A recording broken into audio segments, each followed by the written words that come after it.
Televisa, el primer poder. A veces parece que en México no gobiernan los representantes de la población, sino los dueños de la televisión. Frente a una clase política cada vez más adicta a la popularidad, hay cada vez más medios dispuestos a venderla. Frente a un poder mediático cohesionado, hay poderes políticos fragmentados y adictos. Día tras día, decisión tras decisión, los políticos de México demuestran que prefieren salir en la pantalla antes que proteger el interés público, que prefieren escuchar las demandas de los cabilderos televisivos antes que atender las necesidades de la población. Antes que hacer, prefieren aparecer. Están sometidos, doblegados, empantallados. Los lazos entre la televisión y la política son densos, estrechos, umbilicales. En una era de presidencias públicas y campañas mediáticas, la televisión se vuelve indispensable para ganar puestos y conservarlos, para apelar directamente a los votantes y asegurar su anuencia.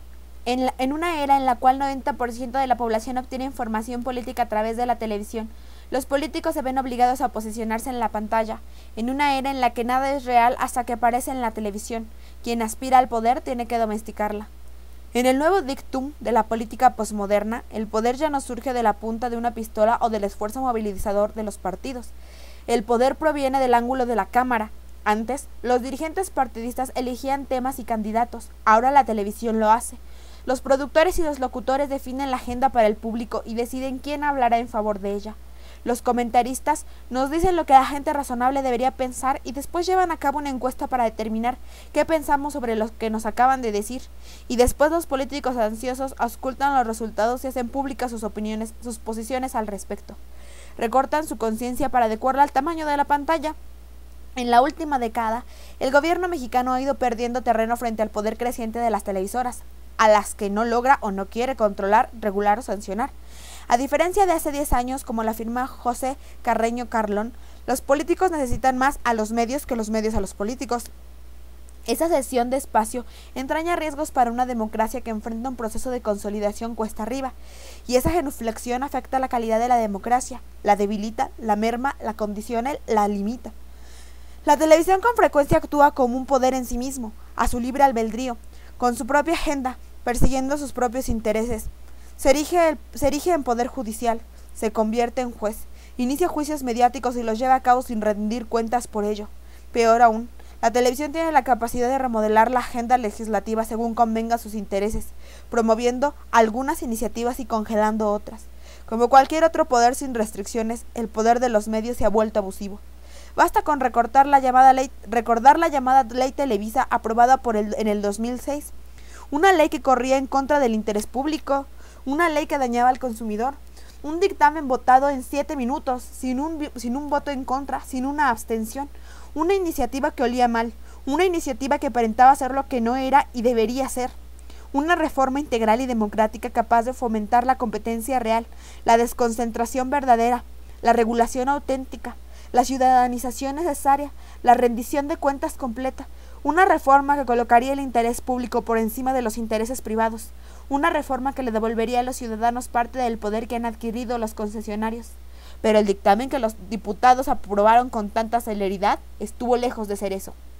Más bien olía a intereses coludidos, olía a diputados rendidos, olía a disciplina partidista impuesta por intereses mediáticos, porque la iniciativa fue impulsada por un diputado del Partido Verde, protegido y promovido por Televisa, porque el periódico de Reforma reportó reuniones de ejecutivos de la empresa con coordinadores de los grupos parlamentarios, porque la propuesta tuvo como objetivo brillar como oro cuando era poco más que latón, menos. De eso se trataba la ley Televisa, de cambiar un poco para preservar mucho, de darle una maquillada a la ley para evitar una cirugía plástica mayor, porque artículo tras artículo la iniciativa demostró qué intereses defendía y de qué lado estaba parada. Eliminaba la posibilidad de radios comunitarias, evadía la construcción de contrapesos, eludía el tema de sanciones a concesionarios cuando venden apariciones en los noticieros o llevan a cabo vendetas contra sus enemigos. Evitaba hablar de un órgano regulador ciudadano como los que existen y funcionan en otros países. No incluía el derecho de réplica por parte de quienes han sido mancillados por los medios. Y al aprobarla después, como lo hicieron 327 diputados, colocaron un manojo de intereses por encima de millones de mexicanos. Quizá pocos momentos tan ilustrativos del estudio de nuevos balances de poder entre los políticos y la televisión que cuando Felipe Calderón, como candidato presidencial del PAN, decidió apoyar la ley Televisa.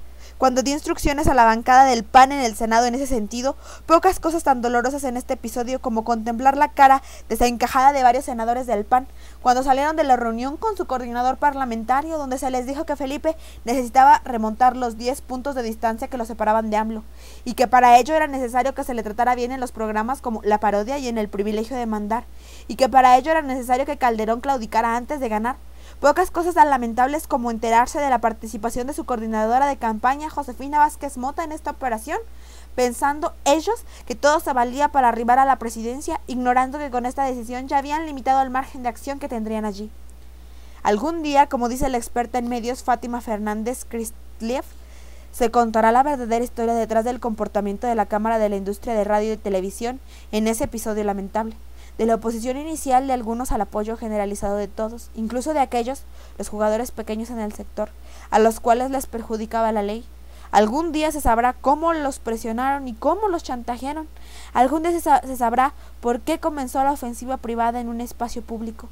Hora tras hora, día tras día, los spots diseminados en la radio y en la televisión en favor de la ley. Spots tramposos que hablaban del fin de la discrecionalidad presidencial. Spots deshonestos que presentaban a los opositores de la ley como defensores del autoritarismo. Spots mañosos que vendían la ley como un avance pero escondían para quién lo era en realidad. Pero peor aún fue el uso que hicieron los conductores de noticias de un espacio público concesionado para defender un interés empresarial. Con ello expusieron la magnitud del conflicto de interés, la dimensión del problema, el peso del monstruo que el país ha contribuido a crear, y cómo el Senado acabó aprobándolo, doblegado por las televisoras, una ley que inhibía la competencia, una ley que fomentaba la concentración, una ley que le regalaba a los concesionarios el espectro radioeléctrico liberado por la digitalización, cuando otros gobiernos han recaudado millones al licitarlo. Una ley que prometía el fortalecimiento y la autonomía del órgano regulador, pero no aseguraba ambas condiciones. Una ley engañosa que aparentó ser lo que no era, que resultó ser aire en vez de hilos de oro y seda. Una ley tramposa que establecía criterios de lucro por encima de criterios de calidad. Una ley dudosa que ofrecía ventajas al mejor postor y no necesariamente al mejor concesionario. Una ley parcial que decía atacar el problema de la discrecionalidad a través de subastas, pero no tocaba el problema de la concentralización reforzada por ellas. Una ley a modo diseñada por los concesionarios para regularse a sí mismos sin la intromisión del gobierno chinche, como lo ha llamado Ricardo Salinas Pliego. Una mala ley en el sector crucial, una mala ley que dañaba al consumidor, una mala ley que inhibía la competencia, una ley fársica con resultados que también lo eran, una ley que merecía ser llevada a la Suprema Corte.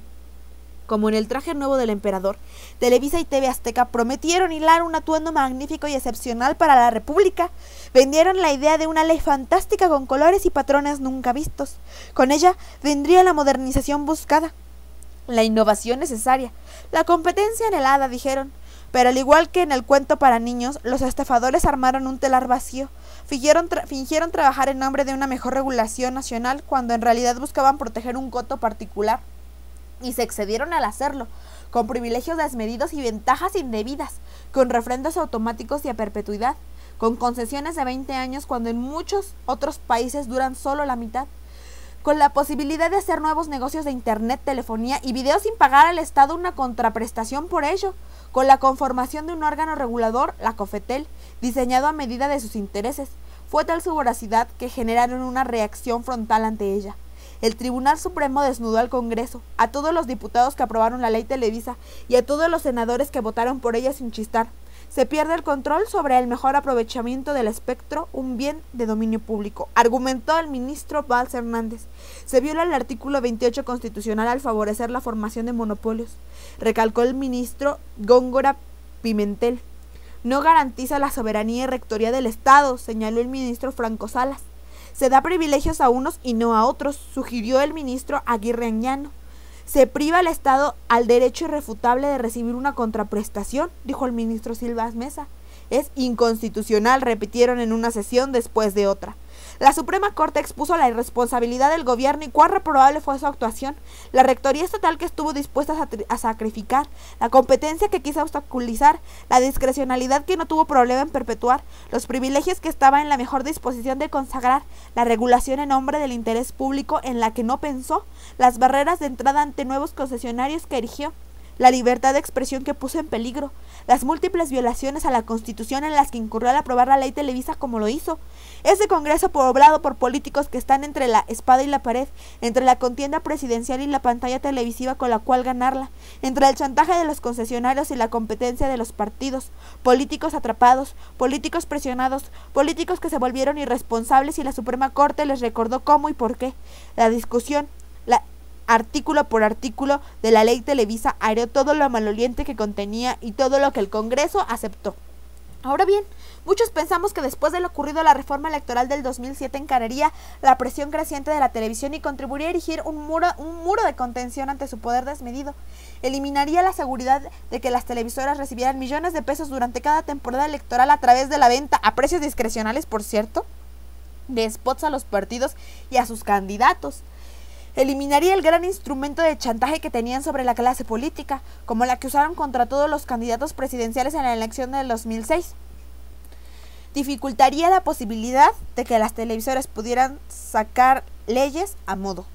Representaría la posibilidad de un reordenamiento urgente cuyo objetivo debe ser el desmantelamiento del duopolio a través de la competencia, la contención de poderes fáticos y la revisión de incentivos económicos, una nueva ley de radio y televisión que fortaleciera la capacidad regulatoria del Estado y estableciera las condiciones para una verdadera economía de mercado, una nueva forma de entender la relación entre los políticos y los medios que beneficiará a los ciudadanos. Pero lamentablemente esa transformación no se dio, y las televisoras han vuelto a la carga, con más poder que nunca. La relación entre el gobierno y las televisoras refleja un problema más profundo, la persistencia del capitalismo de cuates resistente a la transparencia, resistente a la competencia, resistente a la regulación, con todos los costos que ello entraña para el sistema político, con todos los cercos que ello construye en torno a los ciudadanos, con todas las formas que merman los procesos democráticos.